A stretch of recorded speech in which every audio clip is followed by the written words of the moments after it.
Alors Hugo, Bonjour. salut. Ma première question est très simple. Combien de temps dormez-vous chaque nuit? Est-ce que c'est assez, selon vous? Aujourd'hui, je dors plus qu'avant, parce que j'ai compris que c'était important. Je dois être à 7h30. Je dois être à 7h30 et c'est Versus avant? versus 5-6 heures avant. Ouais. Et je me sens beaucoup mieux quand même.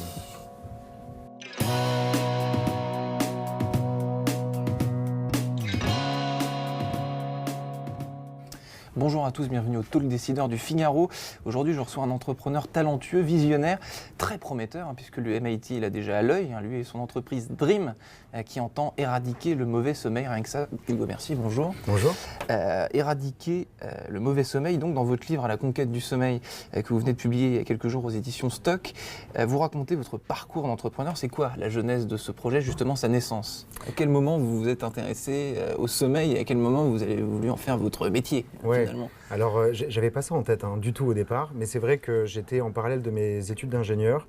J'étais assez fasciné par les neurosciences, le cerveau humain, et donc j'ai rencontré un peu des équipes de recherche en neurosciences. Et un peu par hasard, il y a eu une idée de base qui était en train d'être développée en laboratoire sur de la stimulation cérébrale, non invasive, donc pas dangereuse, pour améliorer la qualité du sommeil. Et petit à petit, en creusant, j'ai compris qu'on mettait le doigt sur une problématique de société et de santé majeure qui est en fait le mauvais sommeil. Et c'est un peu comme ça, par hasard, au fil des rencontres, et c'est comme ça qu'a commencé l'aventure. Alors on va reparler de la place du sommeil dans la société un peu plus tard, parce que c'est effectivement capital, mais concrètement, la solution Dream, comme ça fait un peu immatériel, comme la couverture de votre livre. D'ailleurs, on voit des étoiles, etc. etc.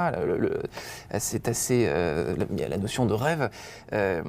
Comment se présente votre solution? Comment est-ce qu'on l'utilise, grosso modo? Donc il y a plusieurs composantes. Déjà, c'est un bandeau qu'on met sur la tête qui va mesurer l'activité cérébrale. Une sorte de casque de sommeil. Ouais, on appelle plutôt un bandeau parce que ça fait peur le casque, et c'est vrai que le bandeau est quand même plus petit. Ouais. En fait, on réplique exactement ce qu'on a en laboratoire en termes de mesure d'analyse de l'activité cérébrale.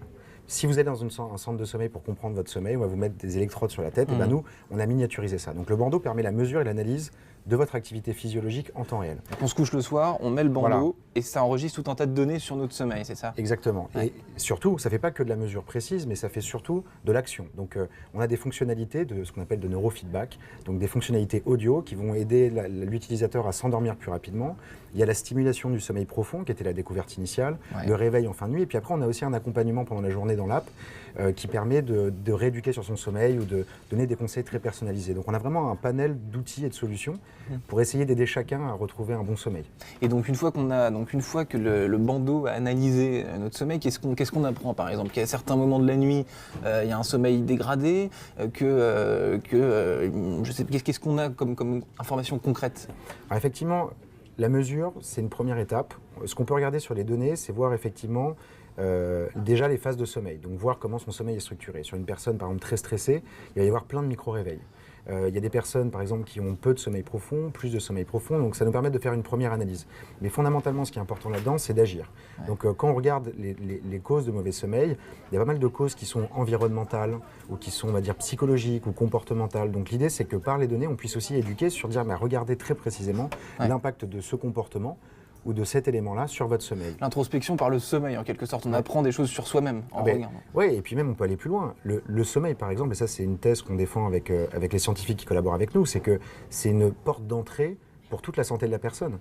Si on arrive à mesurer entre 7h et 9h d'activité cérébrale, de rythme cardiaque, de fréquence respiratoire par jour par personne, on pourrait peut-être voir les débuts d'un Alzheimer 5 ans avant que ça arrive, on pourrait voir les débuts d'une dépression avant qu'elle arrive en mesurant toutes ces informations-là. Donc plus généralement, le sommeil, déjà c'est un tiers de nos vies, et en plus c'est bourré d'informations sur notre état de santé ou notre état psychologique. Ça peut être une solution de médecine prédictive, en quelque sorte. Donc éradiquer le mauvais sommeil, ça ne s'invente pas, ça veut dire que le sommeil aujourd'hui est mauvais, vous le dites dans votre bouquin. C'est quoi les problèmes avec le sommeil justement? Pourquoi est-ce qu'il y a une épidémie de mauvais sommeil dans notre société? Alors ça s'insère dans une évolution culturelle qui date. On a, en fait, depuis l'ère de l'industrialisation, mis la pression sur nos nuits, puisque au moment de l'industrialisation, le temps est devenu de l'argent. Donc à ce moment-là, on s'est dit, pour produire plus, il faut travailler plus et dormir moins. Et notamment, l'un des instigateurs de ça, c'est Thomas Edison, l'inventeur de l'ampoule électrique, qui disait, l'ampoule électrique, c'est un formidable outil, parce qu'imaginez, pouvoir coloniser nos nuits, et ne pas juste travailler pendant la journée, mais travailler le soir. Imaginez-vous, 1 heure de sommeil en moins, à l'échelle de l'économie américaine, ça représenterait 3 milliards 500 millions d'heures de productivité économique en plus.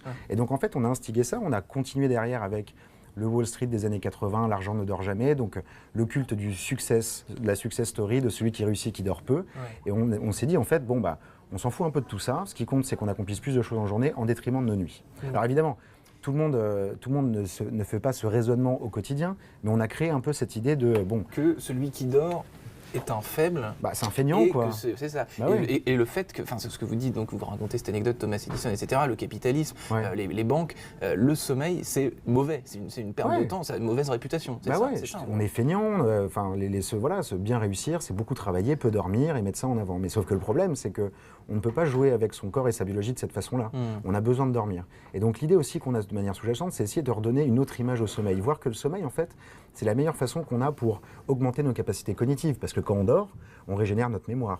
On devient plus créatif. On est plus en forme physiologiquement, donc d'un point de vue musculaire, etc. Et donc l'idée aussi, c'est qu'on sait qu'il faut mieux dormir. On le dit tout le temps. Mais comment ? Quelle est la solution ? Les somnifères, c'est invasif, ça détruit la santé. Les trackers de sommeil, ça n'a pas d'efficacité. Qu'est-ce qu'on fait ? Et vous, vos propos sont pleins de bon sens, mais si vous dites ça aujourd'hui dans certains milieux professionnels, on va rire. Là, vous disiez, c'était dans TEDx Paris l'année dernière, vous racontiez cette histoire de ce jeune stagiaire de la banque Goldman Sachs qui s'est défenestré après avoir passé 48 heures sans dormir. Comment est-ce qu'on en est arrivé là ? C'est complètement lunaire. C'est dingue, c'est une espèce de pression de cercle vicieux où on se dit en fait qu'on n'a pas envie d'être un faible, on est enfermé dans certains milieux où on pousse à la productivité, à l'accomplissement. En fait, la mondialisation a poussé la compétition entre les entreprises et ça s'est reflété par une montée de la compétition au niveau de l'individu. C'est-à-dire que si je veux gravir les échelons dans une entreprise, il faut que j'aille plus vite, que je fasse plus de choses. Et donc dans certains milieux comme ceux de la finance ou du conseil, on met la pression à fond là-dessus. Quand je vois des jeunes diplômés, ils se disent allez, je fais 2-3 ans d'audit, 2-3 ans de conseil, je me ruine bien la santé, mais c'est pas grave parce que j'aurai un bon salaire, un bon CV, je ferai autre chose. C'est pas une façon de fonctionner, sur le long terme ça ne fonctionne pas. Donc effectivement, c'est des propos assez incohérents, mais surtout ce qui est important, c'est que si on dit il faut bien dormir, les gens vont dire mais t'es bien sympa. Moi j'ai mon travail, on est organisé comme ça dans l'entreprise, j'ai mes routines, comment je fais quoi ? Et est-ce que des drames, il y a des pays comme le Japon par exemple où le constat est encore pire, est-ce que le genre de drame dont on parlait à l'instant, il a vraiment éveillé les consciences ? Est-ce qu'aujourd'hui, en banque, on n'est plus laxiste, non c'est même pas laxiste le terme, est-ce qu'on autorise les gens à dormir ? Il faut faire attention au genre de lapsus. Je m'en rends compte, donc tant mieux. Et par ailleurs, je pense pas du tout comme ça. Alors il y a une tendance, un peu plus aux États-Unis, dans les grands cabinets de conseil, les cabinets d'audit, ils investissent de plus en plus dans le well-being, donc le bien-être en entreprise. Donc il y a des salles de sieste qui se mettent en place, il y a des programmes qui se font. Par exemple, nous on discute avec des entreprises pour essayer d'offrir la solution aux entreprises pour les employés, et donc ça va dans la bonne direction. Il y a une prise de conscience, mais il faut pour ça avoir une solution qui fonctionne. Et ça prend du temps, parce qu'il y a beaucoup d'origines potentielles au mauvais sommeil. Et culturellement, il y a des pays où il y a un sommeil positif, où on prend très au sérieux la notion de sommeil ou pas ? Alors, ce qui est connu, c'est plutôt les pays où on dort le plus mal. Donc, par exemple, en Asie, il y a une forte pression là-dessus. Parce qu'il y a d'autant plus... Alors, il y a des problèmes de pollution en Asie, il y a des problèmes de compétition au niveau des études, et on voit alors, il y a les durées de sommeil qui fluctuent, elles sont toutes à peu près en moyenne autour des 6h30 dans le monde, mais on voit qu'en Asie, il y a quand même une pression un peu plus là-dessus. Mais il n'y a pas vraiment de très très bons dormeurs encore aujourd'hui. Ok. Hugo Mercier, dernière question. Votre diagnostic vis-à-vis de votre propre sommeil, c'est quoi ? Qu'est-ce que vous pouvez améliorer ? Qu'est-ce que vous avez appris sur vous grâce à votre propre outil finalement ?